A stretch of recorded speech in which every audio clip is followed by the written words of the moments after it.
Eagle fans? I'm Thomas Mott. Welcome to Philadelphia Eagles Now. The 2022 NFL Draft is officially over. Yes, all that lead up, all that hype, all that excitement, and honestly, at least for the Philadelphia Eagles, I think it was way more exciting, and they had a really good draft than I think even I expected them to. Like, way different than we thought. 10 draft picks going in. They come back with like 6, and in the end, a trade as well for A.J. Brown. But let's focus in on the draft picks. Let's grade every single, or let's just say, let's grade the entire draft class. We'll go through every single draft pick here and give you my overall grade for this draft class as we start with the first round and end up here in the 6th round when they finished with a tight end. So, let's roll through the selections here really quickly. Again, way less, 5 total. I said 6 earlier. 5 total draft picks versus the 10 we thought that they had, and that was due to the fact they wanted to trade up, and they wanted to go ahead and get a guy like Jordan Davis there in the first round. A lot of people are saying that they did the Jordan Davis trade up to get Jameson Williams, and then were surprised that the Lions took Jameson Williams. Not buying that at all. This team really wanted Jordan Davis. This was a trade up for Jordan Davis, and they had a chance at Kyle Hamilton at that spot. They had a chance for Kyron Johnson at that spot. They wanted Jordan Davis, and the more I think about Jordan Davis, as we'll see, I am loving him.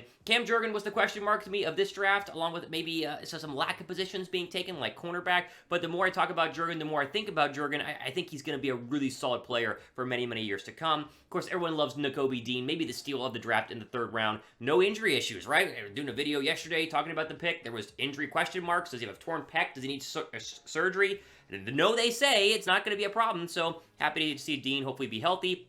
And then, of course, on day 3, Kyron Johnson, the defensive end, outside linebacker, pass rusher is what we call him, out of Kansas. And Grant Calcaterra, the tight end out of Tulsa. Very interesting background with him. Kind of an interesting need there at tight end. Kind of shows you they don't have a lot of faith in the backups that they currently have. Maybe even J.J. Whiteside is going to be a backup tight end. But overall, I think a solid player who has some very good value there in the 6th round. What do you guys think? Grade the Eagles draft. Let's start with this. Grade the Eagles draft just based on what you see right there. Before I give you my thoughts on every single pick, A, B, C, D, or F. How do you feel about this one? Is it an A? Of course, you got to mix A.J. Brown into this conversation. Not a draft pick, not pictured here, but I think he definitely factors into my grade for the day, for the weekend, I should say, for Philadelphia. But give me your grade on the Eagles draft, A, B, C, D, or F, down below right now. And we begin with Jordan Davis, right? The big defensive tackle out of UGA. The first thing you need to do when thinking about your grade for Jordan Davis, Google him. Like, look at a picture of him standing next to a regular-sized human beings. The guy is massive. You think Fletcher Cox is big? Jordan Davis is going to look way bigger next to him. And he's extremely young. He's like 21, 22 years old. This is a guy who's going to immediately be an impact player on the defensive line, clog holes, and stop the run. Philadelphia, it's not talked about a lot because the corners got beat, not named Darius Slay. The running game was kind of an issue for them defensively. They got gashed a lot. This was a defensive front that grossly underperformed in 2021. They got very few sacks. They didn't stop the run very well. And in the end, in the Bucs game, when it all mattered, that was kind of their undoing. They couldn't get to Tom Brady, and they couldn't get stops on defense, and they gave up a bunch of points in that wild card loss to Tampa Bay. Davis is supposed to help fix all of that. He now comes to and adds to a defensive rotation that only got better this offseason. Brandon Graham back, that's like getting a whole new player. Hassan Reddick becomes a pass rusher on the outside, and now you have Jordan Davis in the middle. Year 2 of Marlon Davidson, it's not Marlon Davidson, Milton Williams. This is a very, very impressive defensive line. I think it's a top 5 defensive line, and if Davis really pops here in year 1, this could be the best defensive line in the National Football League. We talk about the Rams a lot, and obviously for a very good reason. There are some other good pass rushing combos and cross rushing groups in the National Football League, but Davis is a guy who's going to come in and I think be a monster early on. Is really a day 1 starter who can mix in on this defensive front. They really have 2 different starting defensive lines when you shuffle them all together. They have 4 D tackles. They have 5 or 6 pass rushers. This is impressive. This is really, really fun. And even though the sacks weren't necessarily there for Jordan Davis during his career at UGA, it's not about sacks. It's about clogging holes, inside pressure. A lot of those pocket quarterbacks hate it coming right up the gut against your center. If you have a lackluster center against the Philadelphia Eagles, you're going to get absolutely obliterated by this defensive front led by Fletcher Cox and Jordan Davis. And one final thought here, Fletcher Cox can mentor Jordan Davis. This is very clearly a passing of the baton, and I think a lot of Eagle fans understand that and love it. And honestly, when they first picked him, wasn't that thrilled? 2 days later, I'm very excited about what we're doing with Jordan Davis. All right, the next pick to me is the big head scratcher, but I will remind you, during my video last year, we took Landon Dickerson in the 2nd round. I said, why? He's like an injured center. You don't really need a center right now, and Landon Dickerson turned out to be an incredible draft pick. I mean, really, really good guard now, as he's been moved over since Kelce's coming back for one final year. Now, Jurgens is supposed to be the Kelce replacement. All the talk about Jason Kelce, looking through the draft as a scout, reportedly for Philadelphia, deciding who he wants to be his replacement. He picked this guy, and so that gives me a lot of hope. Much like with Jordan Davis, the passing of the baton is a real thing here as well. I just want to know, can he get on the football field? I hate when a second-round draft pick doesn't immediately play, because they should. Like, they should be good enough. You're going to see a lot of second-round draft picks have instant impact for other football teams this year in 2022. I get the long-term thought here. I get that Howie Roseman loves his linemen, but I just wish you could have gone for a more impactful position. Cornerback, to me, would have made a lot more sense here than Cam Jurgens. This offensive line was already going to be a top 5 in the National Football League. Is it better with him in terms of depth? For sure. And if someone gets injured, he's going to fill right in and we'll have no issues, and we'll be excited and happy that we had him. I just think cornerback was a bigger need here, and that's why I'm a little bit lower on Jurgens, even though I do understand he's going to be a really good player when he inevitably replaces Jason Kelce. As we know, this will be Kelce's final season.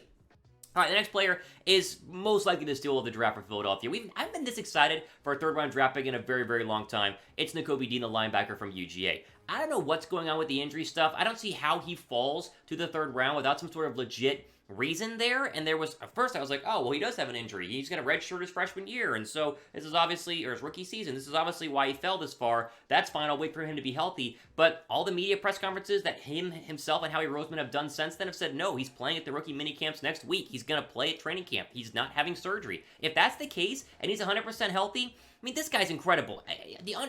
Undersized be damned, right? 5'11". I'm so sick of hearing that with this guy. Put the film on. He didn't play at some tiny little school and was undersized there. He played at UGA in a national championship game and won. It was arguably the best player on that defense that had Jordan Davis and some other draft picks that were taken, 5 of which, I think, in the first, 3 or 4 rounds of the NFL draft. He makes this linebacker depth chart great. It already was much improved. It is very, very young right now. I think the addition of White on the outside is fantastic. But if Dean is healthy and he starts week 1, I think you're going to look back on this is one of the big steals of the draft for the next 10 years, and I'm pumped that he is a Philadelphia Eagle.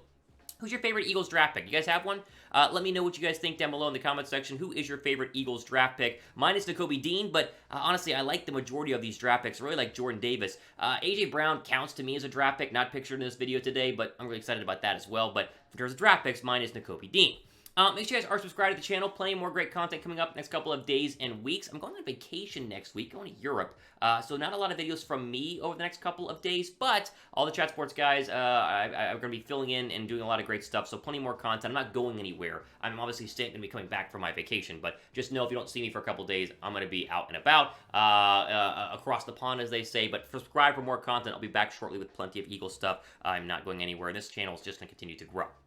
Let's go to our later drawn draft picks. Not a lot here. Kyron Johnson, again, we call him pass rusher out of Kansas. It says linebacker. It's a pass rusher, essentially what he is, out of Kansas. Later round draft pick, not a lot expected here. Scouting report, though, to me is there's some potential. Undersized, yes, but again, put the film on. His bull rush is very impressive. He has great pad level, really strong legs for the size that he is. I know he played at Kansas, but there's some good sacks there. I mean, there are some legit NFL sacks if you put the film on, as I was watching that to prepare for this video. Again, rotational, can get place with special teams. I think they're trying to continue to have depth and maybe some replacements for eventually when Brandon Graham leaves, and he's going to learn from the best, rotate in there, and hopefully be an eventual impact player on this defense. Again, 6th and 7th round draft picks.